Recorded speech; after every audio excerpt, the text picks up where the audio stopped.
బౌద్ధ మతస్థులకు బుద్ధుడు ఒక దేవుడు భారీగా కొలుస్తూ ఉంటారు. కొన్ని దేశాలే బౌద్ధాన్ని స్వీకరించినటువంటి ఇప్పటికి మలేషియా, కాంబోడియా, థాయిలాండ్ ఇట్లాంటివన్నీ కూడా బౌద్ధంతో ఉంటుంటాయి. మలేషియా ఇప్పుడు శాంతం ముస్లిం దేశంగా మారింది. అయితే బుద్ధుడు మనిషిగా జన్మించినటువంటి వాడు, రాజుగా పరిపాలించినవాడు, యుద్ధాలు చేసి విజయాలు సాధించినవాడు, ఆ తర్వాతన పేరు మార్చుకున్నటువంటి వాడు తథాగతుడు, బుద్ధుడు. ఈ పేర్లన్నీ అందరికీ తెలిసినటువంటి బుద్ధుడి చరిత్ర. అయితే బుద్ధుడి అస్థికలనికి సంబంధించినటువంటిది ఇప్పుడు బ్రిటిష్ వాళ్ళ టైంలో ఇక్కడి నుంచి ఎత్తుకుపోయినటువంటి అవశేషాలను వెనక్కి తెప్పించారు నరేంద్ర మోడీ. బ్రిటిష్ హయాంలో భారత్ నుంచి తరలిపోయిన బుద్ధుని అవశేషాలు 127 ఏళ్ల తర్వాత స్వదేశానికి తిరిగి చేరుకున్నాయి. నరేంద్ర మోడీ నిన్న ఎక్స్ వేదికగా వెల్లడించారు. ఈ అవశేషాలను వలస పాలన సమయంలో మన దేశం నుంచి తరలించారని ఈ సందర్భంగా ఆయన గుర్తు చేశారు.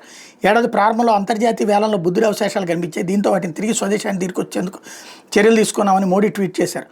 పిపర్ హవా ప్రాజెక్టు మెట్సైట్ వివరాల ప్రకారం 1898లో ఉత్తరప్రదేశ్లో భారత్ నేపాల్ సరిహద్దు సమీపంలోని పిపర్ హవాలో ఓ పురాతన బౌద్ధ స్తూపం తవ్వకాల సమయంలో పెద్ద రాతిపెట్టులో కొన్ని అవశేషాలు బయటపడ్డాయి. ఇందులో గౌతమ్ బుద్ధునికి చెందినవి భావిస్తున్న అస్థి అవశేషాలు, పేటికలు, బంగారు ఆభరణాలు, రత్నాలు వంటి ఉన్నాయి. బౌద్ధులకు పంపిణీ చేసేందుకు గాను ఆ ఆస్తి అంటే అవశేషాలను సియాం ప్రస్తుత థాయిలాండ్ రాజుకి అప్పగించినట్టు వెబ్సైట్ చెప్తోంది. అప్పట్లో అవశేషాల నుంచి ఆ పెద్ద రాతిపెట్టె ప్రస్తుతం కోల్కతాలోని ఇండియన్ మ్యూజియంలో ఉంది.